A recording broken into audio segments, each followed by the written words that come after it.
Let me ask you a question. How did that overweight person in your neighborhood suddenly get into shape? Or what about how that kid who usually took the last place suddenly become the best in his class? And what about that coworker at your job? How did he manage to become Employee of the Month? You might think that these people cheated in some way, right? Well, you may be right, but what if they simply applied the rules from the book Atomic Habits by James Clear? In this book, the author clearly explains how you can improve your life and get big results by building good habits and breaking bad ones. If you apply the lessons from this book, you will see yourself becoming the best at anything you plan to do or be. And by anything, I mean anything, whether it's to learn a new skill or be the best employee at your job. The first thing you have to understand is that whoever you are today is a result of your habits. You see, a smoker isn't a smoker because he smoked once. A smoker is a smoker because he made smoking a habit. The same goes for someone who's lazy or someone who's dirty. This means that if you want to change your life and get better, you have to start from your habits. You see, most times in the quest towards achieving a goal, people put pressure on themselves to make huge improvements at once. The kind that would get everyone around them talking. It's like someone starving themselves for a week in order to lose a lot of weight. But this is not the right way to get better. According to the author, habits are the compound interest of self-improvement. And this is why he advocates for making small improvements on a daily basis. If you're a student of finance, you would understand how money multiplies through compound interest. But compound interest also works for habits as well. In fact, according to the author, if you get better by 1% every day, you would have gotten better by 37 times at the end of the year. The reverse is also the case if you get worse by 1% every day, meaning you would decline to 0 by the end of the year. This is to tell you how small habits make a huge difference. But the problem is that most people ignore small changes because it doesn't seem to matter at that moment. After all, going to the gym 3 times a week or taking a walk every day isn't suddenly going to make you fit. This is why people go to the gym for a few weeks and then stop because they see no visible results. The problem is that people expect to make progress in a linear fashion, meaning that they expect to see big changes every single day. I would also like to see big changes every day, so make sure to hit that subscribe button and let me know what topic you'd like me to cover next. Also, don't forget to hit the like button. It would make my week if we can get this video to 500 likes. According to the author, in order to make meaningful improvements, you have to break through something called the plateau of latent potential, or the valley of disappointment. Now, when you start your journey towards achieving a goal or becoming better, I'm sorry to tell you that you will not see any changes at that stage, even if you put in extra work. You can go to the gym 5 times a week, work overtime at the office, and read 1 chapter of a book every single day, yet you will not see a visible result. At this point, you might be tempted to give up. But one thing you should understand is that you are at the plateau of latent potential or the valley of disappointment. Unfortunately, this is the point where most people give up on their good habits. But the most successful people you see today are those who persevered, stayed long with their habits, and successfully broke through the valley of disappointment. But here's the big question. How do you get better every day? Well, we have been told that if we want to be successful at our job or get in good shape, we have to set specific goals and focus on them. It is good to set goals and focus on them because they are a source of motivation. But you might say to yourself, I've set goals and focused on them before. Why did I not achieve them? You see, the problem is that you focus only on your goals. However, the author says if you want to get better, you have to focus on systems. By systems, I mean the process of achieving your goals.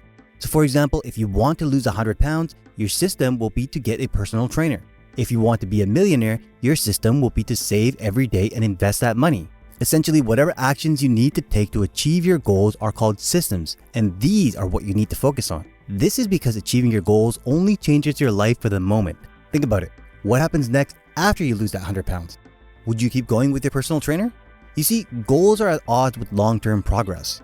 This is why some people go back to their old habits after they reach their goals. So the best thing to do is focus on the systems and build on them. If you do that, you'll be able to maintain progress in the long term.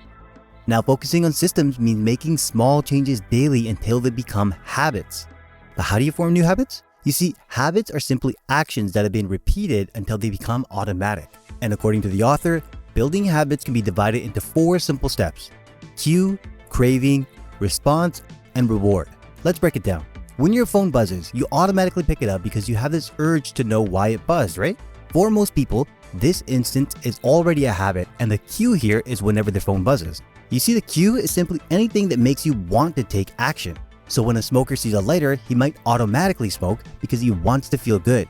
In this instance, seeing the lighter is the cue. Now from the 2 examples, you will notice that the cue naturally leads to the second step, which is cravings. People don't do anything because they just want to do it. is because they want the satisfaction or relief that comes with it. A smoker doesn't crave smoking, rather he wants the relief that comes with it. This is what cravings mean. Once you start feeling this urge, the next thing to do is to respond, which is the next step in forming a habit. The response is the actual habit you perform, and once you do that, you get to the final stage, which is the reward. The reward is the satisfaction you get after taking the action. Now, understanding these 4 steps is crucial because they will help you build good habits and break bad ones. This leads us to the 4 strategies that can help you build good habits. The first strategy is to make it obvious. By this I mean you need to be aware of your current habits before you can make any changes. Someone trying to lose weight might have made it a habit to eat chocolate bars every morning, but this is a bad habit that will not help a person lose weight. So the first thing is to realize, without judging yourself, that you eat chocolate bars every morning. And now that you're aware of your bad habits, it will be easy for you to consciously stop them. But how do you do that? By simply implementing either one of these 2 strategies: habit stacking or redesigning your environment. Habit stacking simply means using your old habits to build new ones. It allows you to create simple rules to guide your future behavior. For example, if you want to make a habit to read every night, you can decide that after you wake up every morning and make your bed, you will place a book on top of your pillow. That way, when you climb into your bed at night, your book will be right there waiting for you to read. In this case, seeing the book on your pillow every night becomes your cue to read. The great thing about habit stacking is that you can apply it to every aspect of your life. The second strategy is to redesign your environment. Did you know that our habits can change depending on our environment?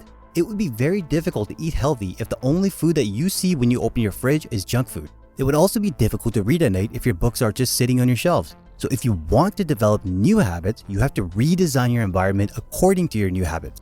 If not, you will keep falling back to your old behaviors. This is why some people will go to rehab and then immediately go back to their old ways when they come back. What simply changed was their environment. So if you want to make it a habit to eat healthy, keep healthy food in your fridge. If you want to read more at night, take a book out of your shelf and put it on your pillow. When you redesign your environment, you take control of your life. Now, the next step to building a good habit is to make it attractive. And one of the ways to do this is through a process called temptation bundling, which simply means combining an action you want to take with one that you need to take. For example, if you want to listen to an audiobook, you could do that while you're running on the treadmill. If you want to get a pedicure but you have to go through your emails, you can go through your emails while you get your pedicure. You can even combine temptation bundling with habit stacking. For example, if you want to watch a TV show but you know you need to exercise more, you can decide that after you do 10 push-ups, you can watch your TV show. This way, you will always look forward to doing your push-ups because there is a reward afterwards. Another step to make your habits attractive is to be part of a group of people who also want to develop that habit. The fact is that you may likely fail if you try to develop a habit all by yourself. So if you want to lose weight, do some home exercises, but also join a fitness group. If you want to be an entrepreneur, surround yourself with people who think like you. When the going gets tough and you feel like giving up, these people will push you to keep going. So never underestimate the power of people with like-minded beliefs. This leads us to the third step in building good habits, which is make it easy.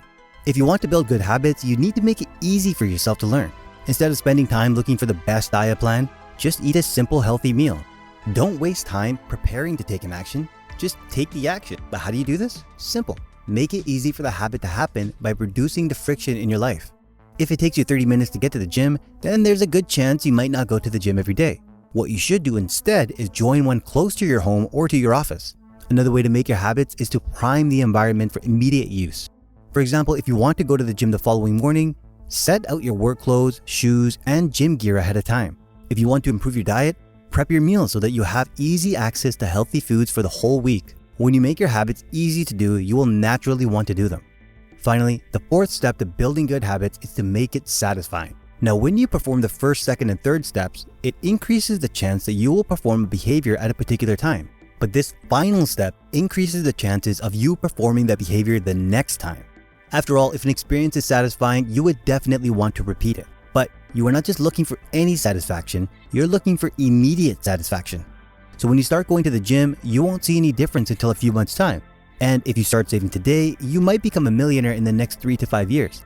This has made so many people give up because as humans in the age of social media, we want instant gratification, instant satisfaction. So what should you do? You should measure your progress with a habit tracker. This can be a simple calendar where you draw an X where you do something related to your habit. So instead of jumping on a scale after every workout, simply mark an X on your calendar. When you record your habits and you see your progress, you will be motivated to continue on that path. And the good thing is that when you track your progress, you start feeling good about yourself. But what makes this even better is the fact that tracking would force you to be consistent in that action, which will turn into a habit over time. Now, when something becomes a habit, you have already become better at it. This consistency is what makes you 1% better every day and 37 times better at the end of the year. Let me show you an example. So let's say that you decide to make a habit to start listening to audiobooks for the next year, and you want to use a calendar to track your progress. Now, to make it easy to listen to audiobooks, you decide to listen to the book for just 100 seconds. But remember our rule. You only need to get better every day by 1%. So every day for the next year, you listen to a book for 1 more second. This means that if day 1 is 100 seconds, day 2 will be 101 seconds, day 3 will be 102 seconds, and so on. Now, by day 365, you would be listening to 3,740 seconds. That's about 1 hour and 2 minutes per day. Remember that you started at just 100 seconds. That is the power of compounding habits. If you do the math, you will see that by the end of the year, you would have listened to 20 books and gotten better by 37.4 times. So you can see how easy it is to develop new habits or get better at something. There is no doubt that if you apply these rules in this book, you will certainly become better at anything that you desire to do.